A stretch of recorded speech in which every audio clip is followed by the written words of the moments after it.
Okay, so we are starting our unit on parabolas. Okay, so you have seen parabolas before in Algebra 1. It's been a couple of years, but this is kind of where kids feel like this is the new part. We are done reviewing, and we're getting into information that you haven't seen before. Some of it is review, okay, but some of this is going to be new.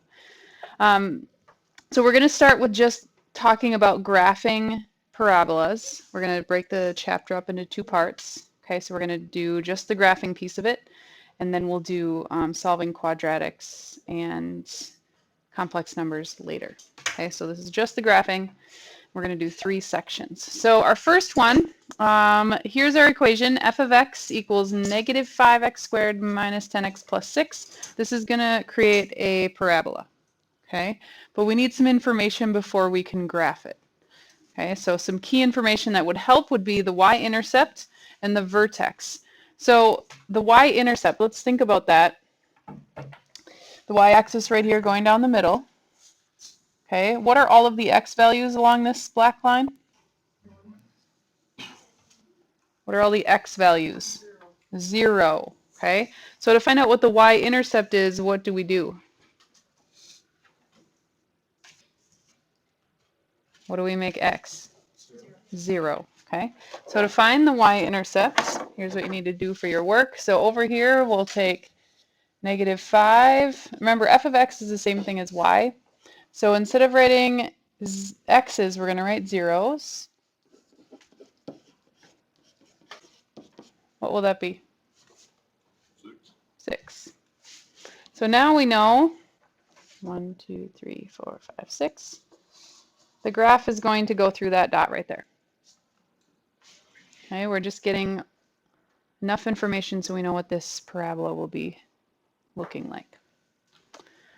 All right, vertex. There's a couple of formulas in this chapter, and this is one of the main ones that you're going to want to know. Okay, so the vertex, which is labeled with 2 letters, H and K. H is found with this formula right here, negative b over 2a. Okay, where do you think we're going to find a and b?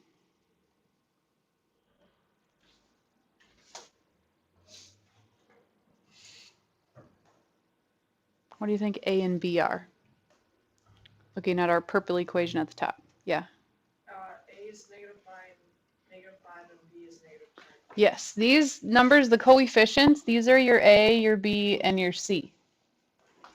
Okay, so looking at this one, if we take negative b, negative 10 turns into positive 10 over 2 times a, which ends up being what?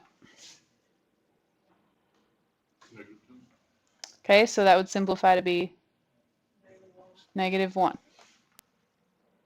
Okay, so we just found the first number in our vertex. Okay, so far we know that our vertex is going to be negative 1 something. Now to find k, every single time, all you're going to do is you're going to take your h value that you figured out, which we just discovered is negative 1, and we substitute it back into our equation.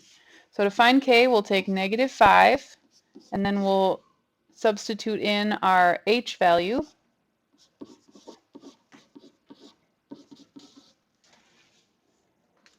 And this will give us k, which is the other number in our vertex. All right, so if we square negative 1, what happens? Okay, we got positive 1 times negative 5. So we have negative 5. What happens here? Plus 10 plus 6, which gives us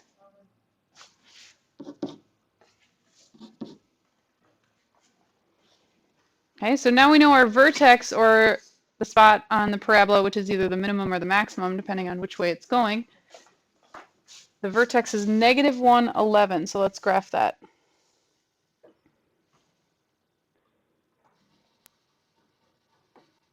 Right there.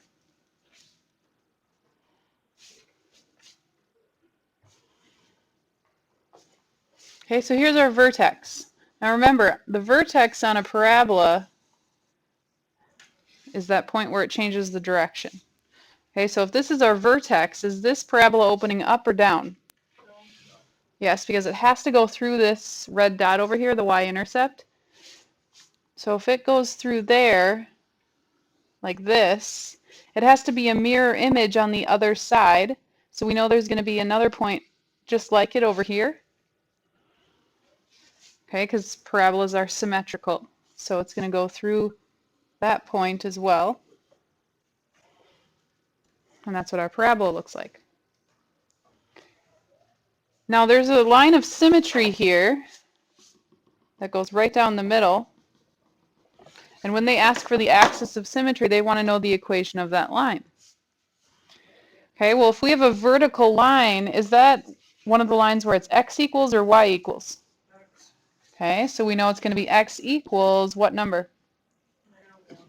-1. It will always match your h value. Okay, so that axis of symmetry is going to be x equal to your h value, which in this case was -1. So you're going to get your y-intercept, your vertex, and then use that axis of symmetry to get that third point so that you know what your parabola looks like, whether it's opening up or down. Is there another way that we would know automatically from just looking at the equation that it's a parabola opening down? Yeah, the first term is negative. Okay, so that means it's opening down. Questions on this before we move on? Okay, just two more examples then. Okay, so let's jump off of that point that I was just talking about, whether it was opening up or down.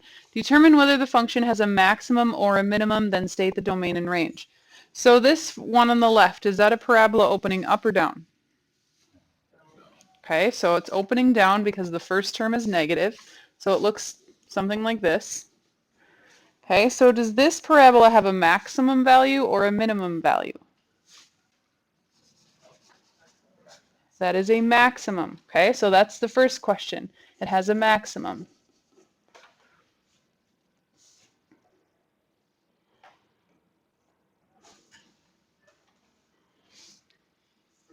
Let's determine what that maximum number is. Okay, the y value right there. Okay, so we need to figure out first h, which again was -b over 2a.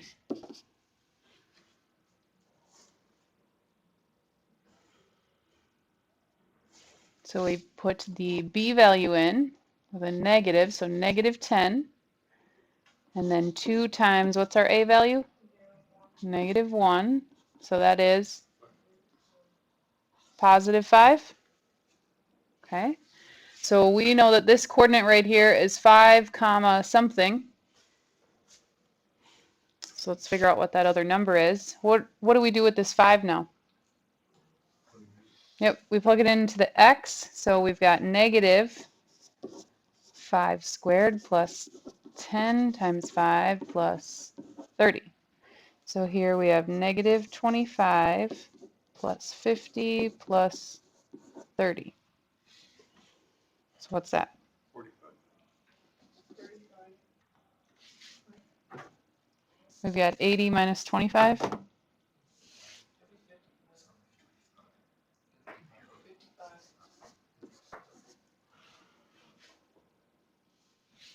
Okay. So we've got 55 right there. That's that coordinate of the vertex. So now let's talk about the domain and range. Okay, so domain, you're scanning left to right. So looking at this picture up here of this sketch of the graph that I made, if you're scanning left to right, remember a parabola is forever growing wider and wider. So if we were scanning to the left, do we have an arrow that's pointing to the left? Yes, we do, because the parabola is getting wider and wider forever and ever, so it's going to keep going to the left and to the right. So as we scan, we go -infinity up to what? +infinity, because it's going to go forever and ever wider. So we'll go -infinity to infinity. The range is not going to go -infinity to infinity. So looking at this picture, we start at the bottom and we're scanning up. Do we start at negative infinity? Yeah, there's two arrows pointing down forever. So negative infinity. And we're scanning, and it stops at 55. And then it's a square bracket because that vertex is filled in. It's not an open circle. Okay? So we're going to do the same thing on the next one.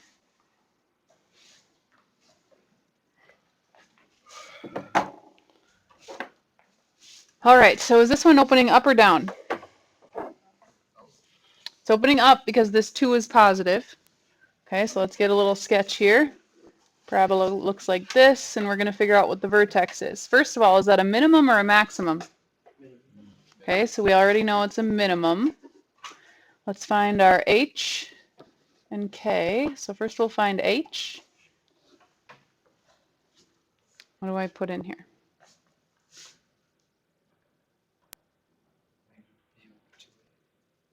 So what's going to be our top number? 16. Positive 16.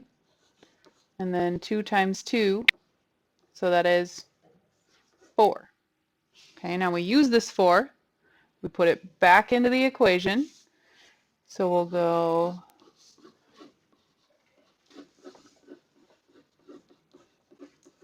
like this.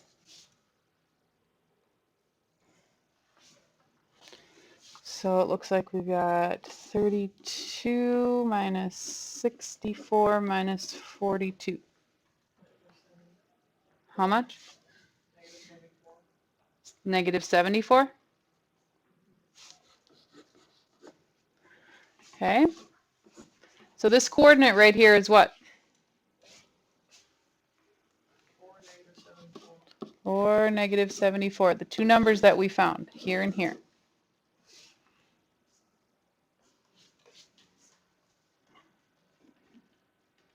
Questions so far?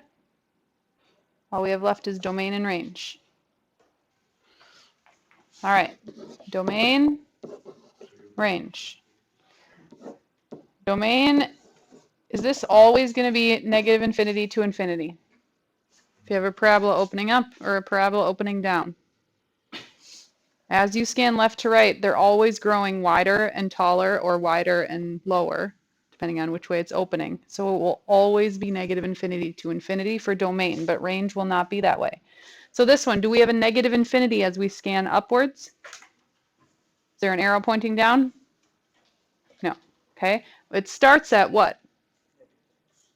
Negative 74. And it goes to infinity as you scan up. Questions?